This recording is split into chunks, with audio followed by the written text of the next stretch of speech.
Welcome back, fellow armchair generals. This is Gamer 1745 here with my continuing playthrough of Hearts of Iron 3 with Black Ice 8 and Third Reich events. Okay, we're gonna that. There we go. Get this moving again. I know the episodes have been a bit long, nearly 50 some minutes. It's partially because I'm having fun, partially just because I'm trying to get through this pre-war. Actually, it's technically the interwar era as quickly as we can, because obviously there's not a lot going on.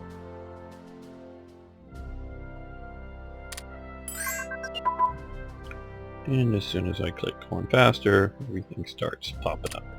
Okay, mobile unit command, combined arms.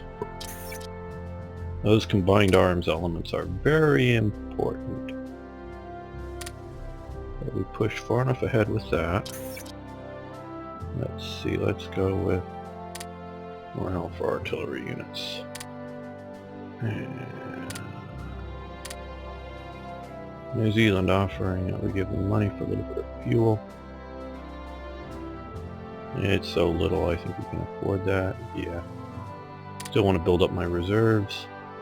No, US. Too big.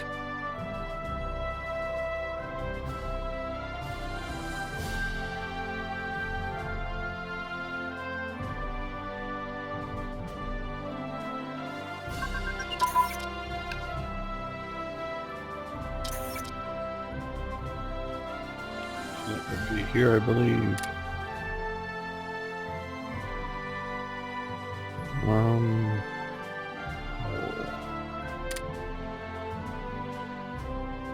Which one is this?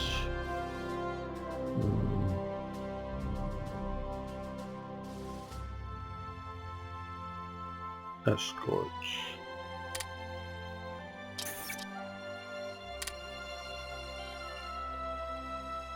And it's grayed out. Okay. Now let's start on the armor for the destroyers.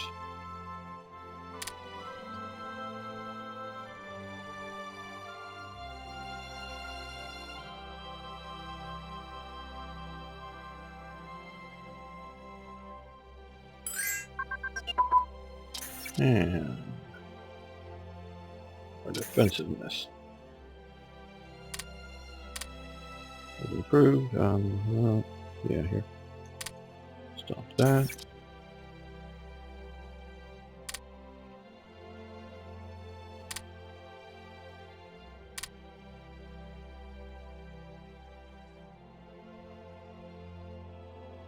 Well, guess we'll do this because it's going to help our particularly our garrisons, and we have a lot of garrisons around the world, particularly places like in Malta, Gibraltar, that even just a minor organizational improvement may help us survive an invasion or siege. No.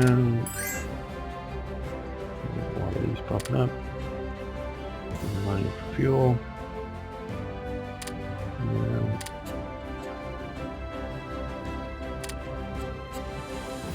That's a lot. How much money do we? No, that's too much. Again, too much. Now let's go look at well, see, they're even saying they deficit. Don't know. Now it's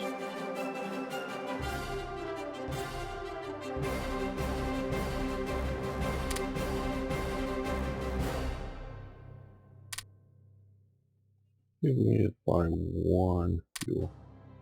There we go. And Norway.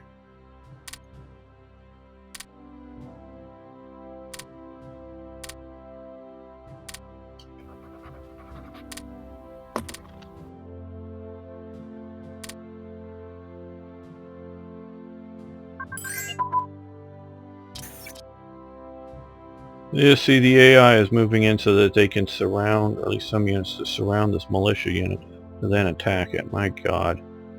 That weak division there. The mountain division should be able to just overrun them without any problem. Okay, depth charges has advanced. That will help us considerably once we get to the Battle of the Atlantic, I'm sure.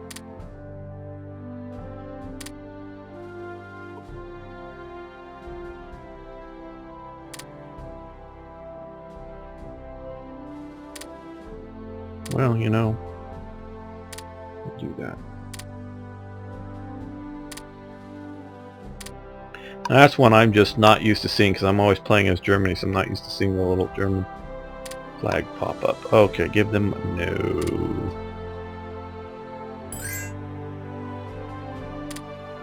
Netherlands. Yeah, we could increase our relations with them.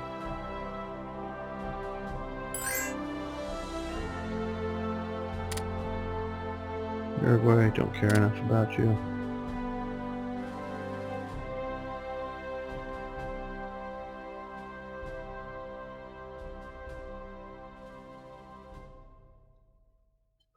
Let's, oh, okay, we can improve these. Okay. Basic mobilization, is that one? Yeah. So we can go to full mobilization. It's going to bump up our consumer goods needs. But it will actually give us a positive IC bonus instead of the negative. So I think ultimately it'll be more useful. And 1 year draft. I think we're going to leave this for now because we're building up lots of manpower. And I don't know that manpower is going to be the significant factor here. Okay. Only up to 58. Okay.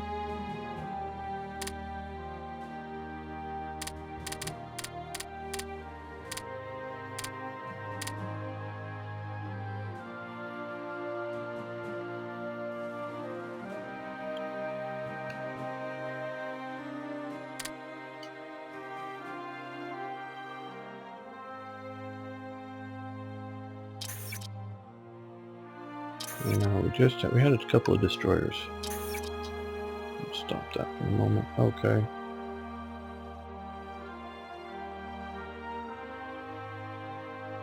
Got some cruisers there. So what I want to do is use one of my... Oh.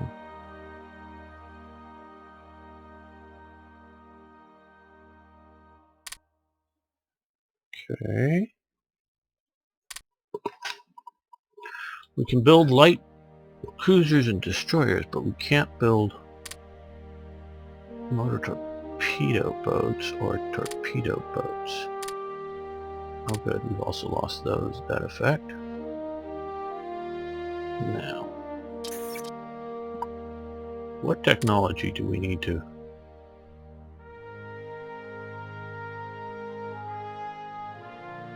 research?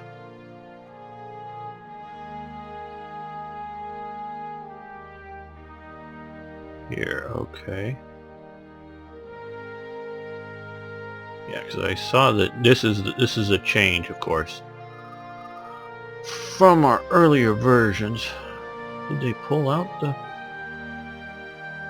motor torpedo boats? Well, there's still torpedo boats and motor torpedo boat attacks there. They only could have... No, now if you don't have the unit and you have the tech, it'll just, if you're a mod maker, and you'll see a tech window instead of here where it's supposed to be, or if you've installed mods badly, you'll see one up there in the corner. That's because there's a unit mentioned here, like motor torpedo boat, for tech, but there will be no corresponding unit in your files of units. So you can't just have extra text affecting Phantom.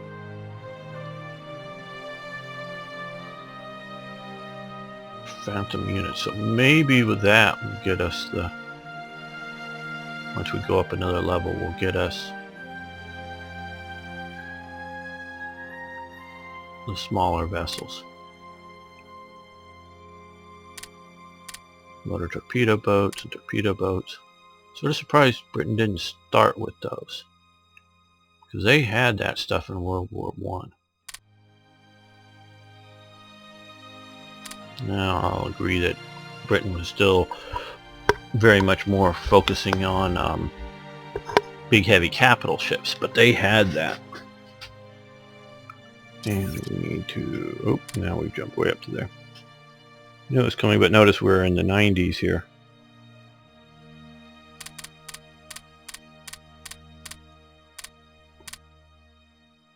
Instead of the 30s or 40s ICs levels.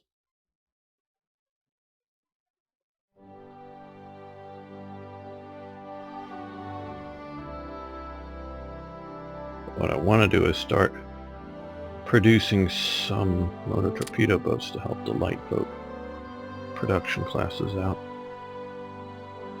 Practicals. Oh, what's National Decision Bank for International Settlements? Yes. That will help us as well. As you see there, this is a larger, because we've now grown our ICs larger, so we're getting a larger effect.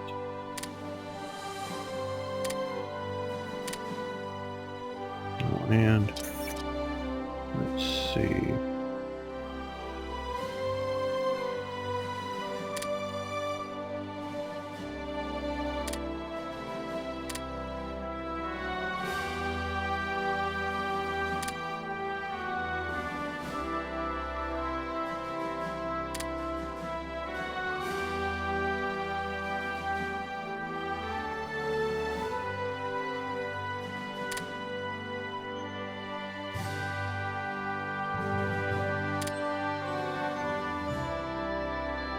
Now let's improve our armored car designs.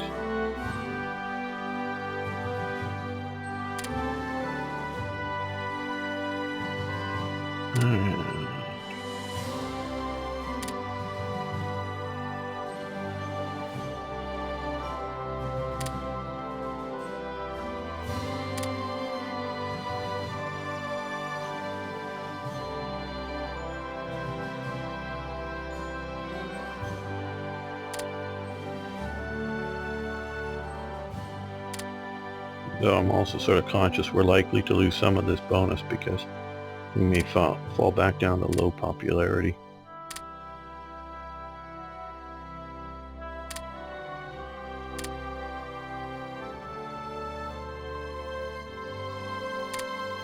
But while we have it, let's make use of it.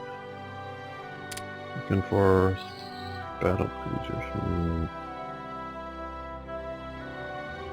Don't know if I really care about those. Heavy anti-aircraft guns on ship types. Yes, that'll be useful. And down here we will go with organization for artillery units.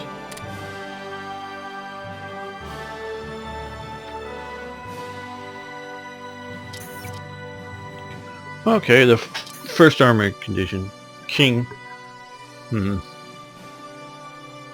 I know they mean that as sort of title as opposed to like Jafir, but it wouldn't be. You don't say, "Hey, King, want this?" It would be, "Your Highness."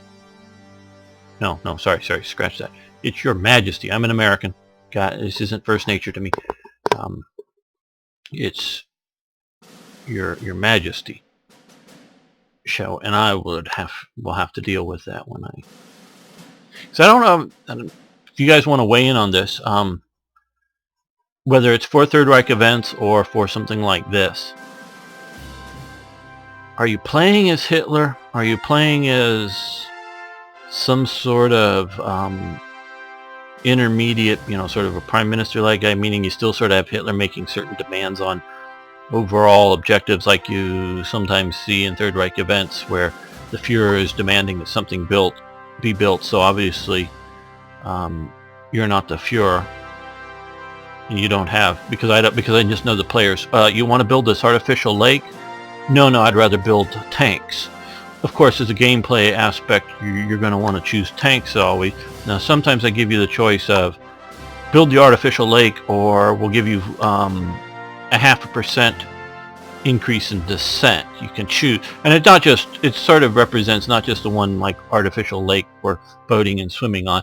It represents a program of making these improvements for the population in the nation, something that a sort of a interventionist big government sort of project would do, to make life better for the people. Truly, just whether you think the government should be making the national government as opposed to the local, local city council or something, that would be a different reason or scale of intervention. But whether they should be making national improvements like that or not, that's one question. But I think they're good. I mean, an artificial lake's a nice thing. People enjoy it. That's not the complaint there. It's just, should the government be doing that? Most Europeans, right, left, center, do believe that kind of government, and that's fine. But so do you want to be doing those sort of usual things to better the life of the people, or do you want to be communist Russia as you were, everything for the state, build this, build the more tanks and more aircraft? Obviously, we're looking at a war game here. But how do you want to play this out?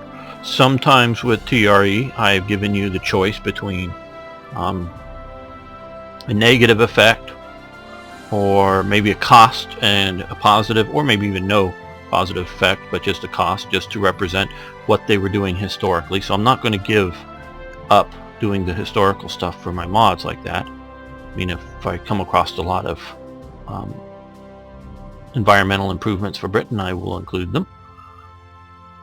That type of thing, I will definitely do that. But do you want that cost, or do you want your dissent to increase, or your national unity to decrease, which will mean that you'll have a cost in repairing it? Which was greater, I don't know. Someone can do the math if they want, but that's sort of how I look at that. Or I may just force you to do it just because. So whether the role you should be der Führer or der Führer demands, I sometimes have, if you will, role-playing scripting elements here. Do you play as the king, your majesty, or do you play this as a theoretical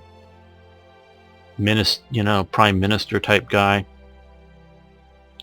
Don't know how, but if you guys want to weigh in on that, that would be interesting, because I'm rewriting things and I'm looking towards the future. So any sort of viewpoint on that would be nice. Okay, until January 38, so shortly, just a few months. Minus 2%, we can afford that. Officers as well, or no need. Yes, I'll take a armor division. Obviously that is a post-American entry World War II picture, but I'm pretty sure that's the really nice, what was it? I forget. The really nice British gun on there that was much better than the American shorter 75 millimeters. Shorter as in shorter barrel. So yeah, it's a much better Sherman. The Brits did well with that. Okay, so all we got here was a not as happy as I might have been. For 2% IC reduction, all I get is a headquarters. But there's an event chain here that gives me something more. Okay, but still. Nope.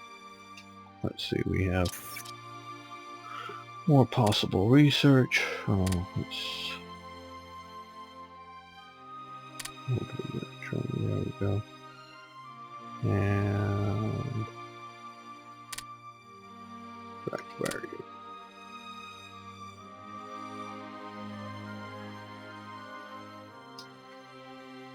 I'll deploy these units here once I start upgrading all of these. I was sort of hoping about this time next year in 38 would be enough to get everything up and going.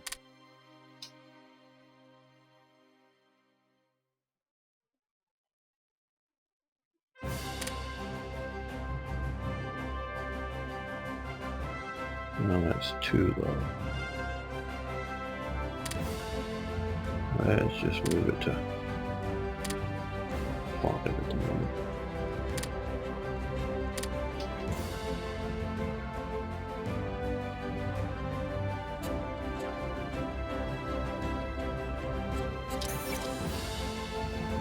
Okay, well, we have enough convoys. Just wondering. Now, so we have brought on a lot more ICs.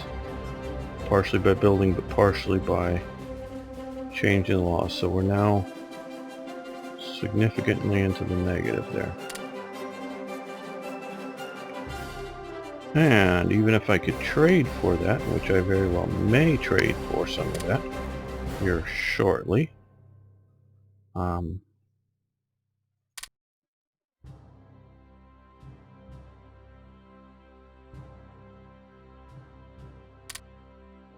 let's build a coal mine there.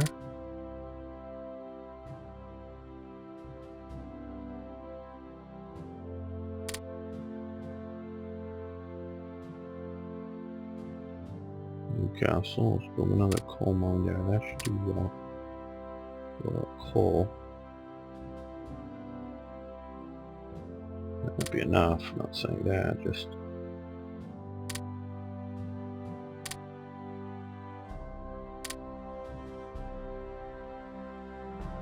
five steel, 2 steel.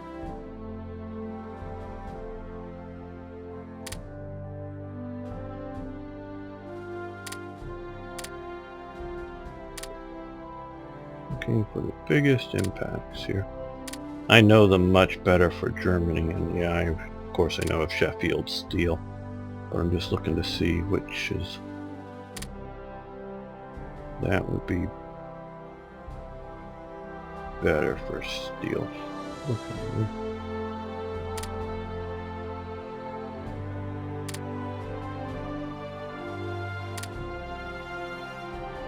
Oh, that's excellent there, Lancaster.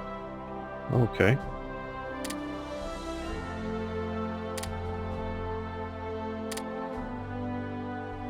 And that's also excellent.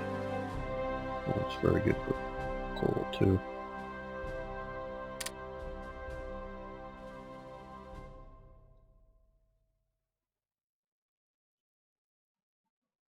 Well, let's go with those for the moment.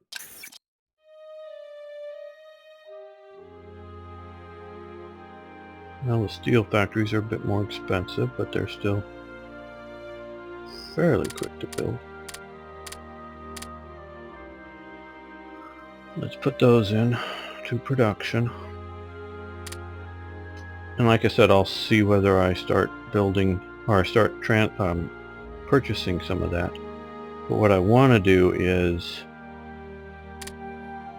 we're an island nation, and coal particularly, but also steel, if I can make it so I have to import, whether from my colonies or from internationally, even if I can always buy, even if there's always a mechanism to buy it or get it from America, it's still vulnerable to attack. And we're up at max officers there.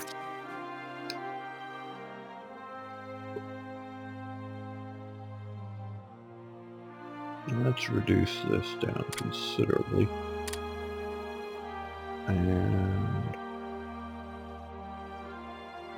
positive gain there, very little there, so.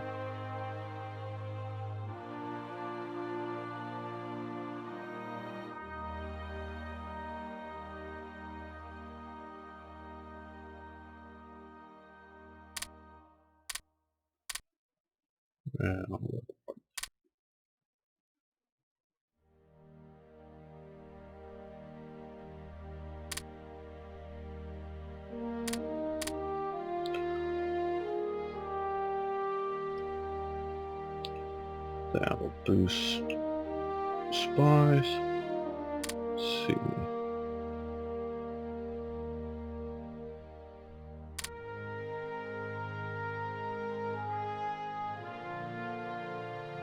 Yeah, we can do that. And we'll do this.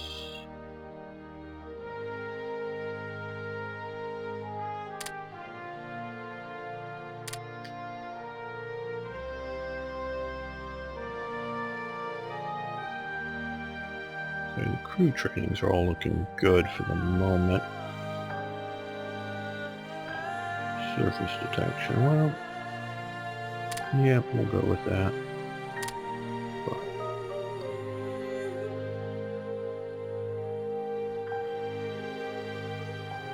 let's improve interception tactics as well.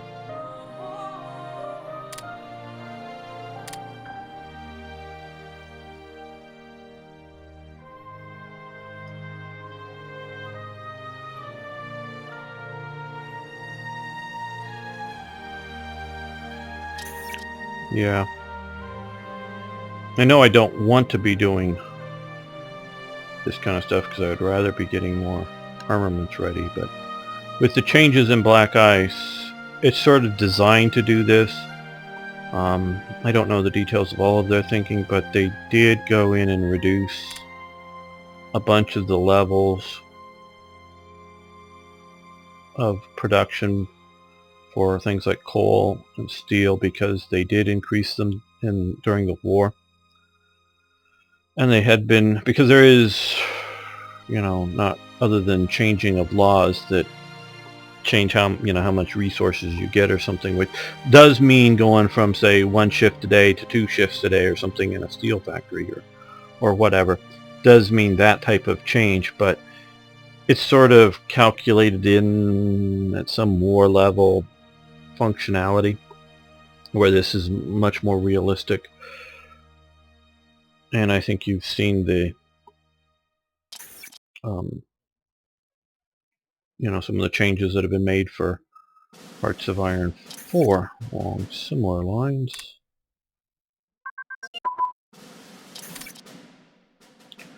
Okay, air launch torpedoes, that is great.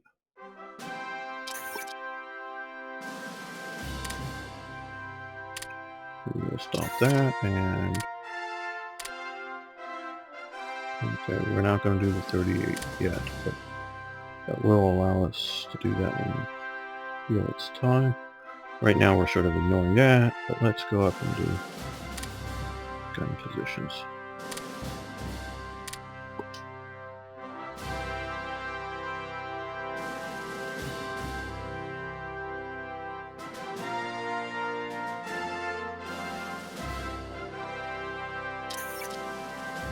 Okay, Halifax visits Germany. Okay. As a diplomat for the new government of Neville Chamberlain, Lord Halifax visits Hermann Goering in Germany. Looks like a picture of, presume Halifax, I don't know him by sight, with Hitler and the guy under the... If you want to weigh in, I don't like... I've left it in for this playthrough, but I don't like the paperclip thing. That's why I remove it for TRE. The other sub-modders, I think, prefer with the paperclip, and you also get this border. But paperclip just seems to me sort of a messed up thing. But, it's a personal taste thing. The original sort of Hearts of Iron 3 and 4 type styles is that they try to make it look sort of like the photograph is paperclip to your stack of papers kind of thing. Whatever. I just like nice photographs. Okay. Visits with Hermann Goering in Germany. Halifax also visits Hitler, who pledges support of the British Empire. Hitler offers advice on how to deal with those in India seeking independence. Kill Gandhi, he advises. And if that's not enough, kill the other leaders too. Lord Halifax's friend Henry Cannon will report that Halifax likes all of the Nazi leaders, including Goebbels. Cannon reports that Halifax thinks that the regime is absolutely fantastic. Now, I quite honestly can say I really don't know much about Halifax. I do know that similar British leading personalities, including Edward, the Duke of Windsor, now that he's abdicated, travels over there and really likes a lot of what was going on in Germany. But, and see, what are they still waiting for? It's a freaking, just go and crush it, you stupid damn AI. Sorry. Some of them very well may have been like right club members or other extremist types in Germany. I mean, sorry, in England, that were really pro the ideology in Germany. I think a lot of the other ones that came over, other leader elements, and I do know this from researching other things, is Germany put on a really good show when it wanted to of how great its country was. Things like in Berlin and other major cities, they took down all of the no Jews allowed signs during the particularly the Summer Olympics, because the Berlin Zoo had a no Jews sign out in front of it normally. You know, the city zoo. That was taken down for when the Olympics were there, and foreigners that were Jewish were allowed to stay in whatever hotels, eat in whatever restaurants. There was zero discrimination against them, in particular the foreigners. I don't know, you put up a no Jews allowed. I don't know that they were checking any sort of passes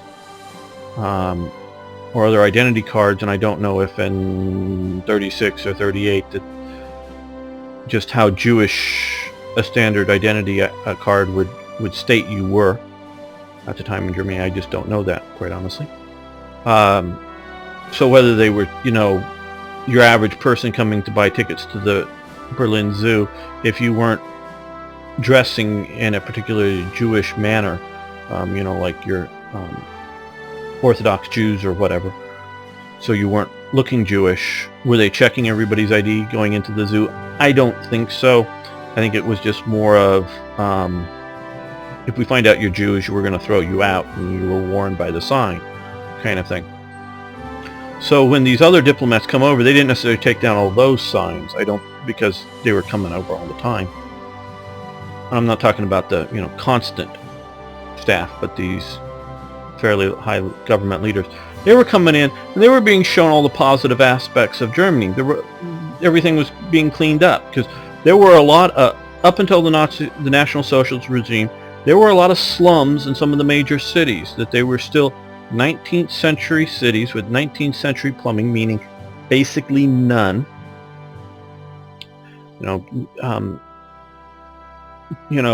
There were like toilets in it, and they may have been flush toilets, but they were, just a few downstairs and sort of outside for an apartment building. And, so you didn't have them in your individual apartments. So, because they didn't, we're talking the poor tenement type slum areas, not your middle class 19th century to early 20th century type things. But there were a lot of these really poor slum/working class areas that had not been modernized in Germany.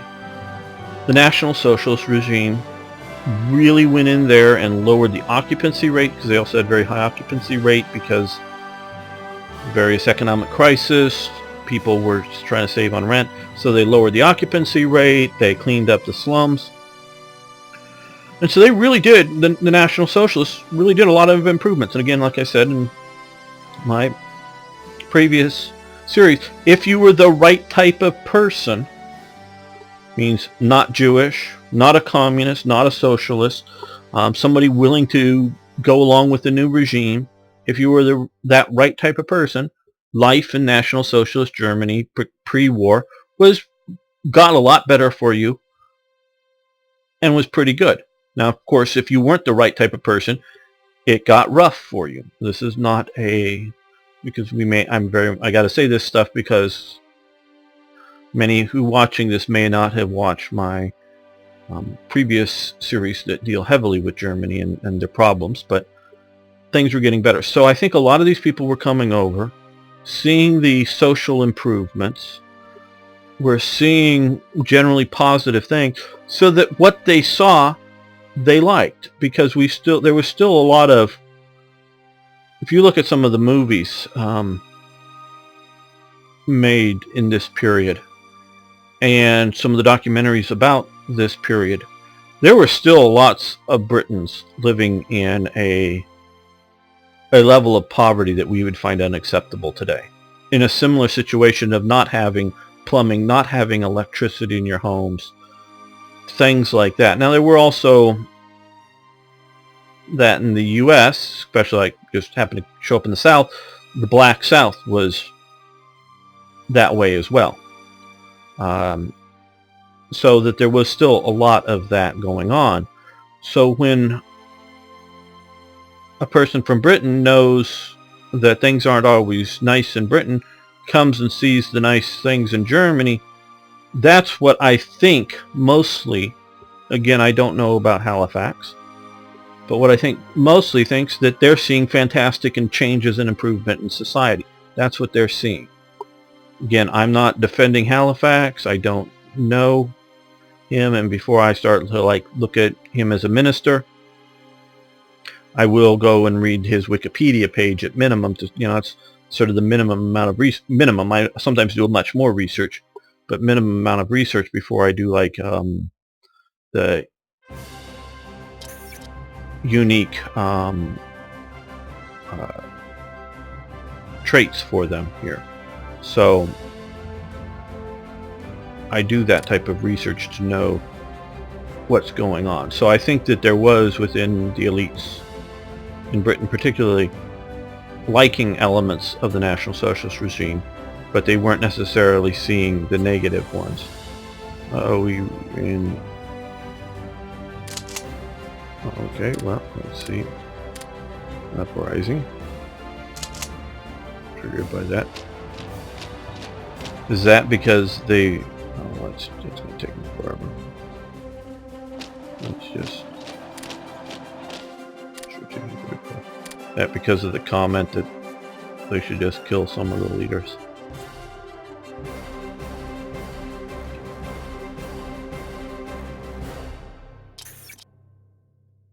Okay, we're still making positive supplies, so that's just stuff lost in the supply line, yeah.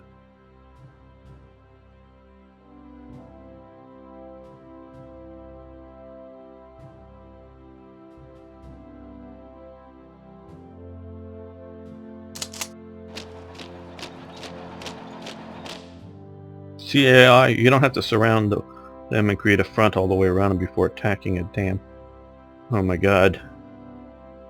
Type militia or partisan type unit. As soon as that's off, which is going to take a while, but we'll be able to attack. Okay, we just had a new tech thing. Research of mountain warfare equipment. Because that affects a lot of units, it didn't show up. And a lot of effects, okay.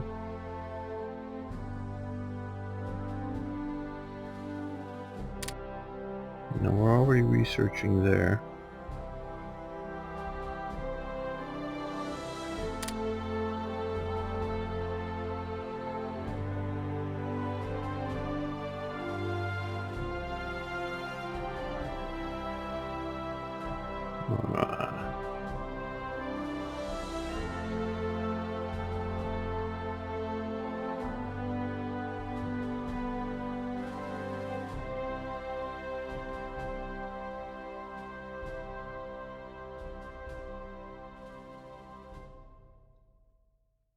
Just not sure. Well, let's improve this. Go back to some of my favorites. Various naval air. Oh, how's Spain doing? Okay, well they're still holding out in Madrid, the Republicans. Losing down here in the south, being pushed back at least.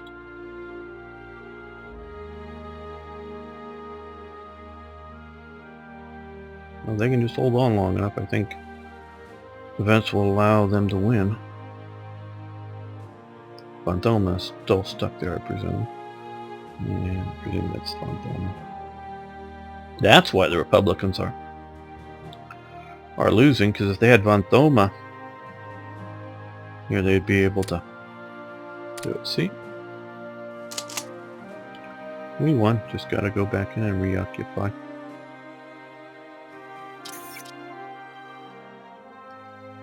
Yeah, well, we got reinforcements down to a reasonable amount. Back to producing some things, as well as trying to get our coal mines and steel mines back into some sort of shape.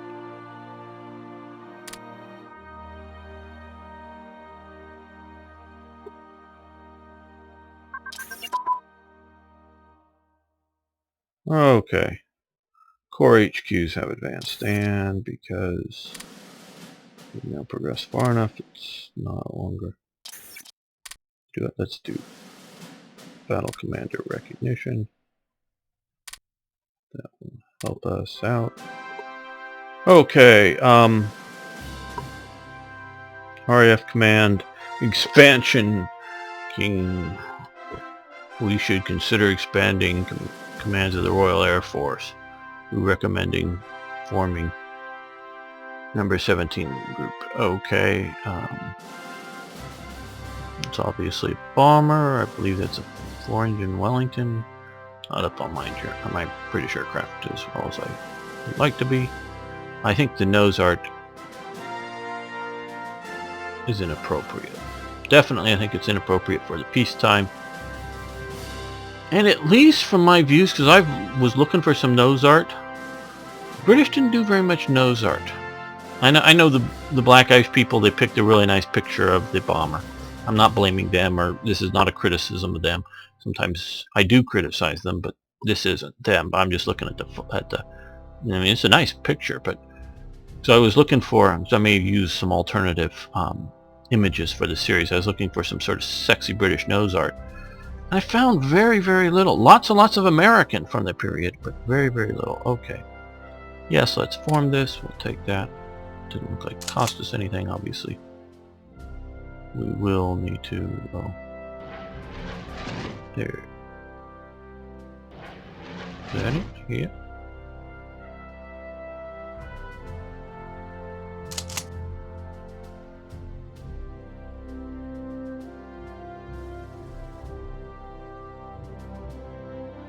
Oh.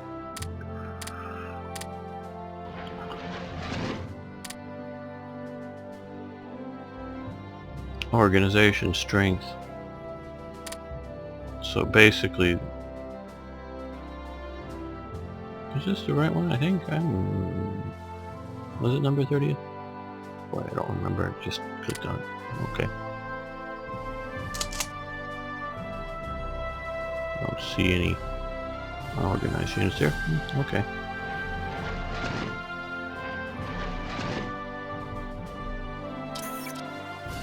Okay, the Hawker Hurricane Mark I.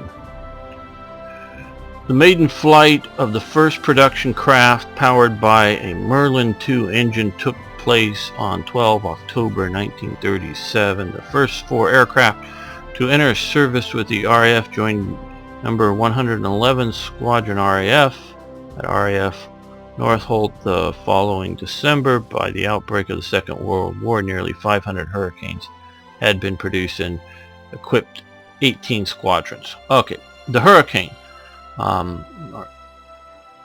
Hawker, I believe, is the company, and and Hurricane is the model. The Hurricane. They were very good aircraft. They weren't as good as the Supermarine Spitfire. I think generally in just about all aspects, the Supermarine Spitfire was a better aircraft, and over time, they both the Hurricane and the Spitfire got bigger and more powerful engines, and things were changed on them. So you might compare a late model Hurricane with an early model Spitfire and find that the later model Hurricane is better. Yes, but in each time period, generally speaking, the or almost absolutely the Spitfire was better. Well, one, the Hurricane came along slightly earlier than the Spitfire.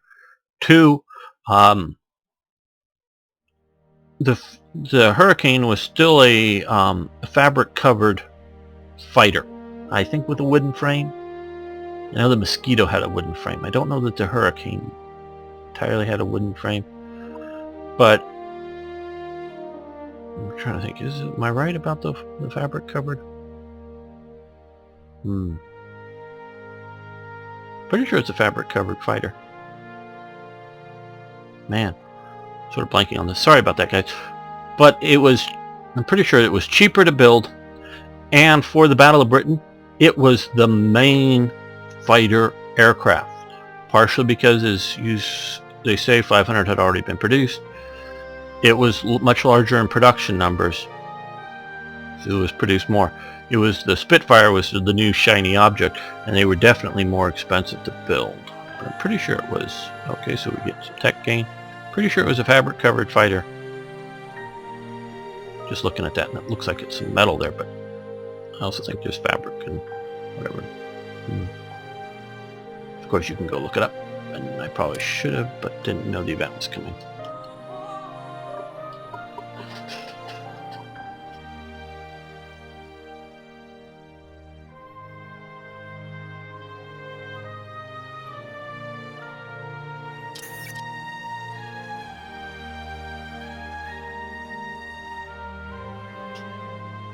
Well, we can reduce that considerably.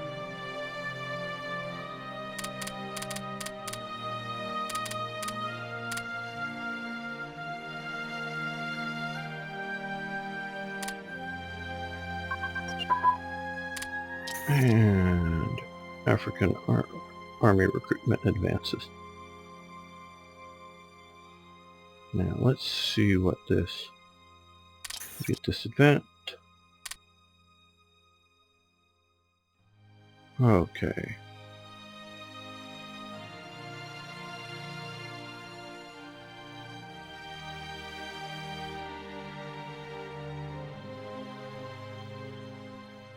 Okay, so we have a 50-50 chance of core or divisional. Now let's see if we can... There we go.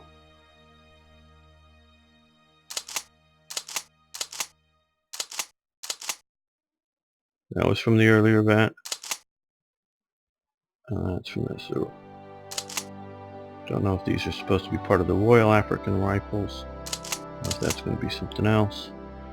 My understanding, the Royal African Rifles were pretty good. I mean, they were black Africans, but they were pretty good. Doris.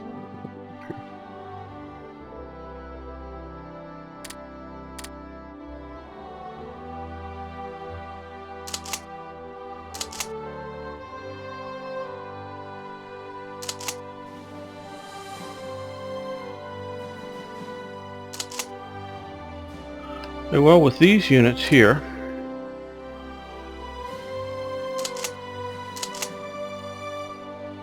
camel corps is cool. Those should be fairly slow. No camel corps here. We'll have to build some.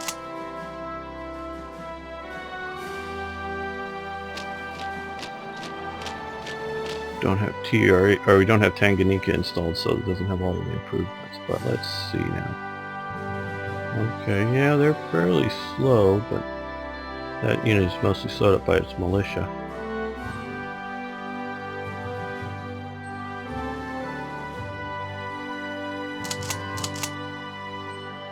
Well, cool. We'll have a few of these units. Maybe we should send them to India. That's a good idea there.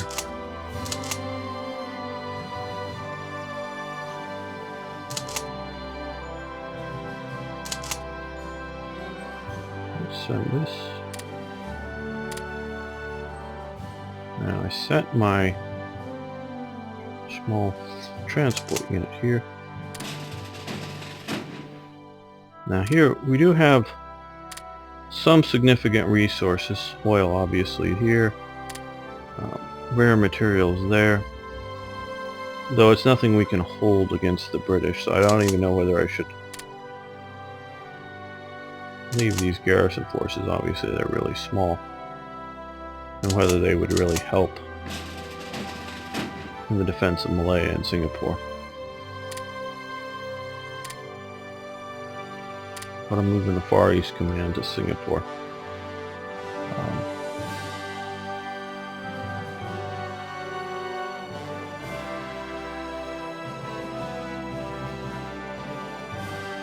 And then what I think we'll do is we'll move these back to Britain.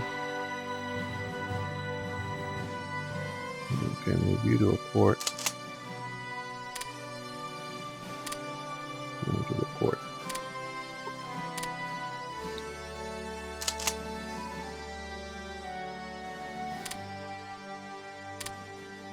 And we'll send. I already sent them back, but now we'll send them back again.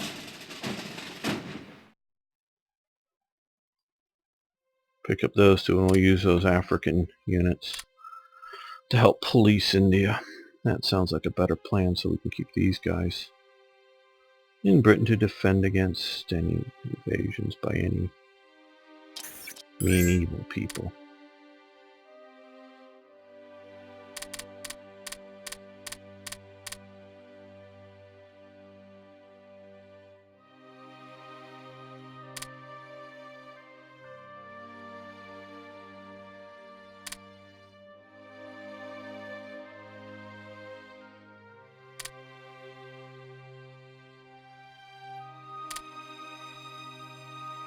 No, no.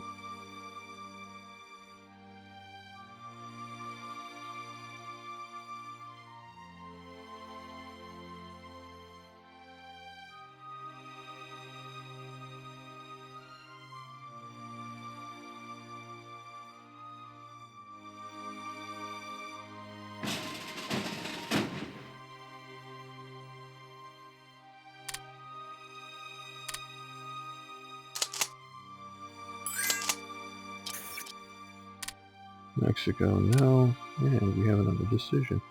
Oh. I'll look here. Do we want to continue with this? Yeah, I guess so. Well, of course we don't get lift off that infantry. But, yeah.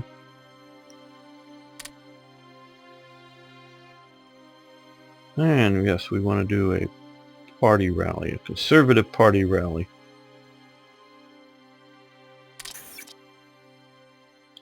That should help our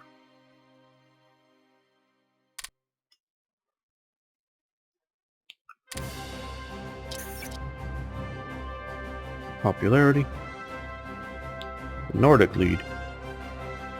I don't know if I'd call the Nordic League that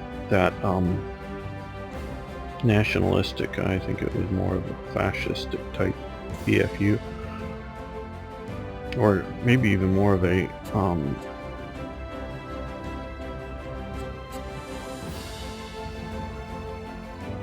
National Socialist.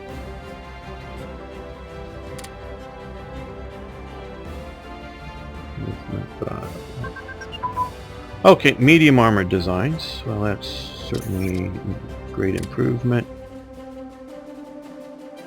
because we can do 3-man turret. That really helps. A 3-man turret is a wonderful thing.